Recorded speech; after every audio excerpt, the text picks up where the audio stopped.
You think you can blackmail me? I'll get rid of you just like I got rid of... Malik Hart was a man of extraordinary wealth. His fortune had bought him power, and with power came enemies. He was married to a stunning woman named Layla. She had an elegance about her, the kind that made people stop and pay attention.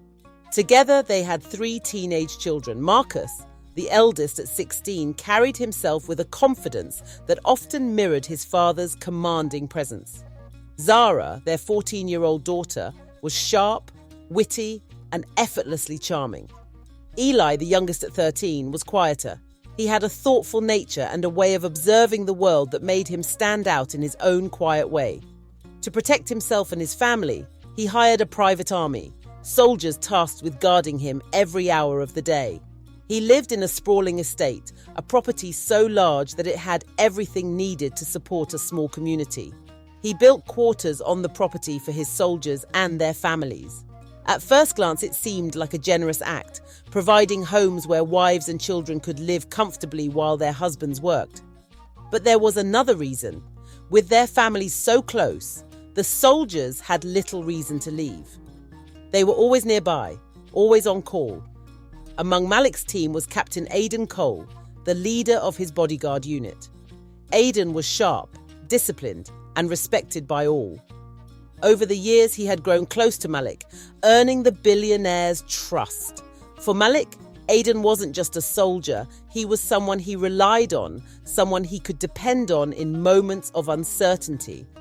One day, Malik's wife, Layla, and their 3 children had to attend a children's party in the city. Aidan, ever the professional, insisted on accompanying them with a few bodyguards to ensure their safety. This left Malik alone in the vast estate. After spending some time in his study, boredom began to creep in. Deciding he needed a change of scenery, he headed out for a stroll. The estate was sprawling, with lush gardens that seemed to stretch endlessly. Malik found himself walking along the paved paths that wove through the greenery, his steps eventually leading him to the pool house near the far end of the property. The pool house was tucked away, a private retreat designed for relaxation. It had glass walls that reflected the surrounding gardens, and the space was quiet, almost serene.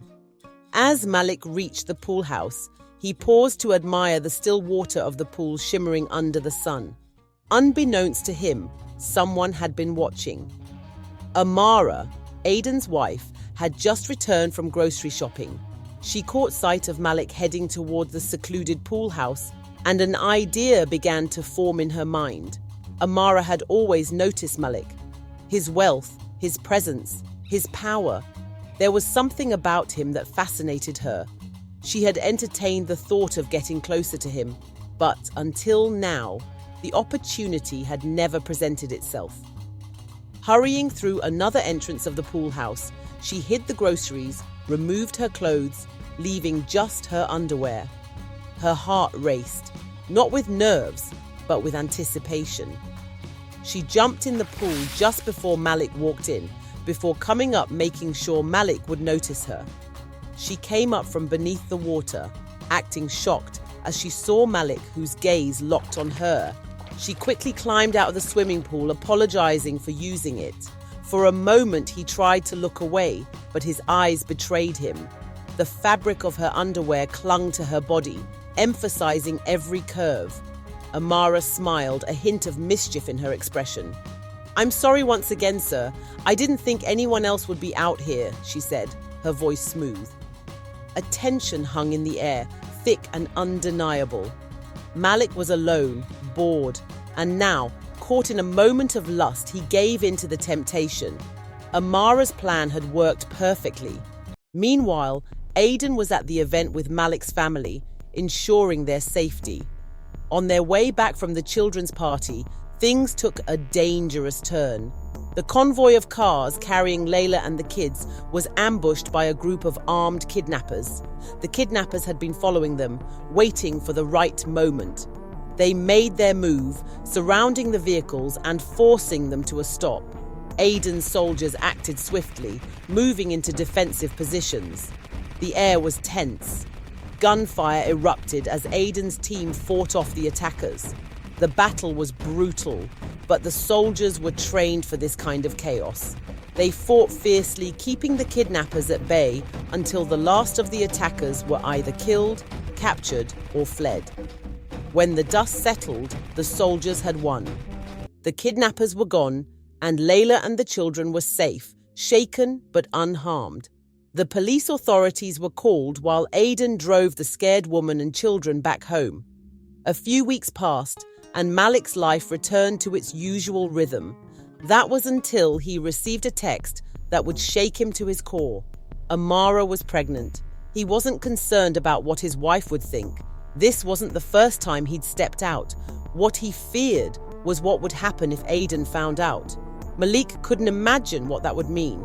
Aiden had been loyal to him for years, but loyalty could easily turn to rage, and Malik feared for his life. In a panic, Malik sent Amara a message. "You need to go back to Aiden. Sleep with him, tell him it's his child. That's the only way this works." But Amara had no intention of following his plan. She wanted the child to be acknowledged. She wanted Malik's name tied to it, not Aiden's. A few days later, Amara messaged Malik again, this time with a lie. "Aiden refused to touch me. He's ignoring me completely." The truth? She hadn't allowed him near her in weeks. Malik's mind raced, thinking of a way to ensure his survival. Blinded by fear, Malik took a drastic step. If Aiden was dead, he would be in the clear. He needed a way to remove him, and it had to be foolproof, a situation where no questions would be asked. The answer came to him in a twisted flash. Another kidnapping attempt, but with no kidnapping involved, just a target to be eliminated. Aiden. Malik carefully planned everything.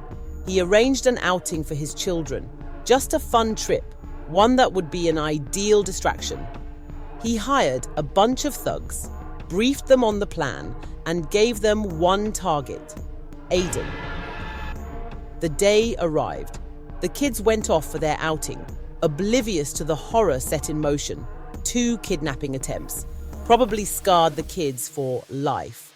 As planned, the thugs ambushed the convoy staging a kidnapping, but they weren't after the children. The moment Aiden showed himself, they gunned him down. A single shot to the head, clean and final, then acted like they were in panic and fled the scene. Malik's estate was thrown into chaos. News spread quickly. Aiden was gone. He was loved by everyone, honorable, loyal, and noble. The shock and grief swept over everyone who had known him. For Malik, the sadness was there, but there was also a twisted relief. He had removed the one person who stood between him and the life he wanted. Amara, though, was stunned. She never expected Malik to make such a move. She never wanted Aiden dead. She simply wanted to secure her place.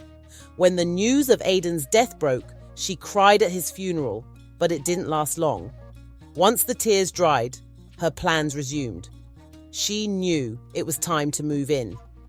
Malik convinced his wife, Layla, that Amara needed time to heal and earn money, and so she would work as a maid in the main house. And so, life seemed to go on. Malik and Amara continued their affair. No one suspected the truth. Months passed, and Malik's life seemed to be settling into a new routine. But then, just when he thought he was in the clear, the thugs he hired to kill Aiden started blackmailing him. They had everything: texts, videos, audio recordings, evidence of his involvement in the assassination. They demanded a ridiculous amount of money. In panic, Malik paid them, desperate to keep the secret buried. But it didn't end there. They kept asking for more and more. Every time they got what they wanted, the demands grew higher. Malik was at his wit's end, pushed to the edge by the constant pressure. That's when he snapped. He couldn't keep up with their demands, so he came up with a new plan. He told them that he couldn't wire transfer the money anymore. The banks were getting suspicious. But he had a large pile of cash, more than enough, that he could bring them in person. He convinced them to meet him secretly, promising a huge payout. The thugs, eager for more money, led him to their hideout. But they didn't know Malik had a plan of his own. With the story that he had discovered Aiden's killers, knowing that his soldiers wanted revenge, Malik sent his men to eliminate the thugs. The soldiers didn't hesitate. They wiped out the entire crew and burned their hideout, leaving no evidence that would lead back to them. Once again, Malik was in the clear. All evidence of his involvement was gone, reduced to ashes. Around the same time, Amara's pregnancy had progressed and her bump was becoming noticeable. Everyone assumed the child was Aiden's, so they treated her with extra care. But Amara wasn't satisfied. She wanted Malik to acknowledge the child openly, to make her the queen of his house. Malik, terrified that revealing the truth would lead to Aiden's death being traced back to him, kept telling her it wasn't the right time. But Amara wouldn't accept that. She was determined to be more than just a mistress. She wanted the title of wife, even if it was as a second one. Their arguments became more frequent, and one day, during one of these heated exchanges, Amara made the mistake of revealing what she knew. "I know you killed Aiden. I know you plotted his death," she said, her voice dripping with accusation. "If you don't give me what I want, I'll expose you and I'll tell everyone you raped me." Malik, still reeling from the stress of dealing with the thugs, didn't realize when he struck her. She fell to the ground, terrified. But Malik didn't stop. He was blinded by rage and he lost control. His words were vicious as he shouted, "You think you can blackmail me? I'll get rid of you just like I got rid of Aiden and the thugs who dared to blackmail me." He didn't stop. He couldn't stop. The rage consumed him until there was no more response from her. Only then did Malik realize what he'd done. He was trembling, his heart racing. He needed to get rid of the body fast before anyone saw. But it was too late. A maid who had come around to serve Malik his lunch had overheard the argument and, curious, cracked the door open slightly. She started video recording the exchange, planning to show her colleagues and gossip about it. But then, when things turned brutal, her fear took over. She ran and called the police. The police arrived quickly. Malik, in a daze, was caught as he was about to dispose of Amara's body. With more evidence on the maid's phone, the entire nation watched in shock as the news broke.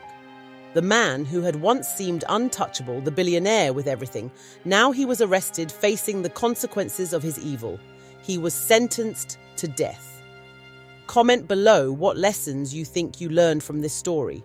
If you loved this story, make sure to like and subscribe for more amazing stories.